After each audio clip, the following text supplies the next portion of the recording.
Assalamualaikum warahmatullahi wabarakatuh.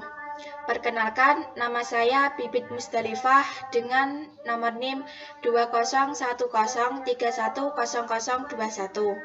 Saya di sini akan menjelaskan mengenai materi tentang strategi pembelajaran kontekstual MISD. Materi yang pertama yaitu mengenai pengertian pembelajaran kontekstual. Kontekstual berasal dari kata konteks yang berarti hubungan, konteks, suasana, atau keadaan. Dengan demikian, kontekstual diartikan yang berhubungan dengan suasana. Sehingga pembelajaran kontekstual adalah pembelajaran yang menekankan kepada proses keterlibatan siswa untuk dapat menemukan materi yang dipelajari dan menghubungkan dengan situasi kehidupan nyata, sehingga mendorong siswa untuk dapat menerapkannya dalam kehidupan mereka. Yang selanjutnya yaitu ada prinsip-prinsip pembelajaran kontekstual, yaitu terdapat prinsip saling ketergantungan, prinsip diferensiasi, prinsip organisasi diri, prinsip keterkaitan, pengalaman langsung, kerjasama, dan alih pengetahuan. Yang pertama yaitu prinsip saling ketergantungan. Dalam pendidikan dan pembelajaran sekolah merupakan suatu sistem kehidupan. Dalam kehidupan di sekolah, siswa saling berhubungan dan tergantung pada guru, teman, dan yang ada di sekitarnya. Yang kedua yaitu prinsip diferensiasi, prinsip yang menunjukkan kepada sifat alam yang secara terus-menerus menimbulkan perbedaan, keseragaman, keunikan. Kesatuan-kesatuan yang berbeda tersebut berhubungan saling tergantung dalam keterpaduan yang bersifat simbiosis atau saling menguntungkan. Yang ketiga yaitu prinsip organisasi diri.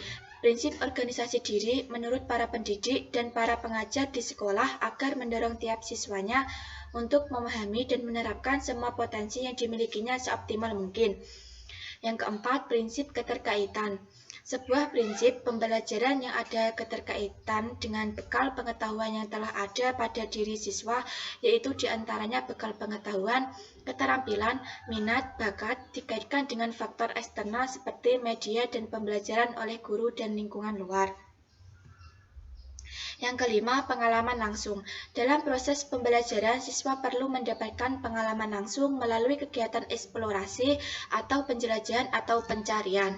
Proses pembelajaran akan berlangsung cepat jika siswa diberi kesempatan untuk memanipulasi peralatan, memanfaatkan sumber belajar, dan untuk mendorong daya tarik untuk semangat belajar. Dan yang keenam, kerjasama.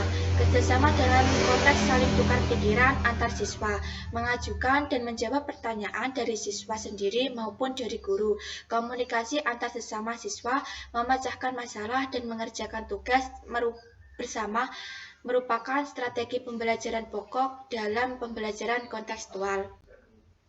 Yang ketujuh yaitu alih pengetahuan. Pembelajaran kontekstual menekankan pada kemampuan siswa untuk mentransfer pengetahuan, keterampilan, dan sikap yang telah dimiliki pada situasi lain. Dengan kata lain, pengetahuan dan keterampilan yang telah dimiliki bukan sekedar untuk dihafal, tetapi dapat digunakan atau dialihkan pada situasi atau kondisi lain. Yang selanjutnya yaitu komponen-komponen yang terdapat dalam pembelajaran kontekstual. Yang pertama yaitu konstruktivisme, yaitu suatu kegiatan di mana siswa membangun pengetahuan sedikit demi sedikit dari pengetahuan yang dimiliki siswa. Diharapkan siswa belajar bukan hanya menghafal, tetapi melalui pengalaman juga hingga akan menghasilkan suatu makna. Yang kedua yaitu menemukan.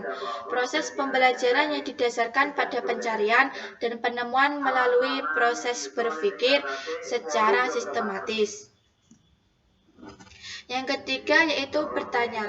Bertanya yaitu kegiatan bertanya saat proses pembelajaran, yaitu bisa antara guru dengan siswa, siswa dengan siswa, bahkan bisa siswa dengan orang lain, yaitu sebagai upaya guru dalam membimbing siswa menggali informasi dan menilai sejauh mana kemampuan yang telah diperoleh siswa.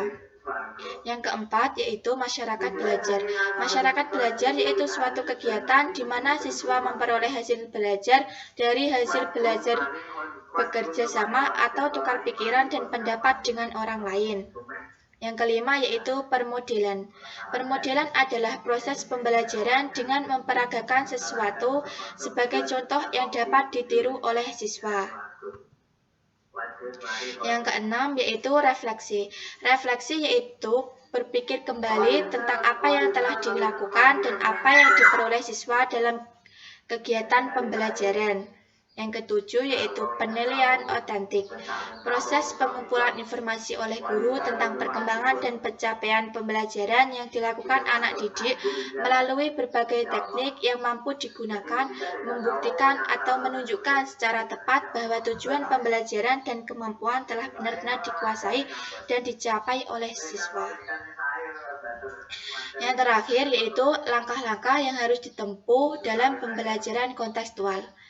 Yang pertama yaitu kembangkan pemikiran bahwa anak akan belajar lebih bermakna dengan cara bekerja sendiri, menemukan sendiri, dan mengkonstruksi sendiri pengetahuan dan keterampilan barunya. Yang kedua, laksanakan sejauh mungkin kegiatan inquiry untuk semua topik yang diajarkan. Yang ketiga, mengembangkan sifat ingin tahu siswa melalui sebuah pertanyaan-pertanyaan. Yang keempat, menciptakan masyarakat belajar seperti melalui kegiatan kelompok diskusi dan tanya jawab. Yang kelima, menghadirkan model sebagai contoh pembelajaran. Dan yang keenam, melakukan refleksi di akhir pertemuan dari setiap kegiatan pembelajaran yang telah dilakukan. Itu tadi materi yang dapat saya jelaskan. Terima kasih. Wassalamualaikum warahmatullahi wabarakatuh.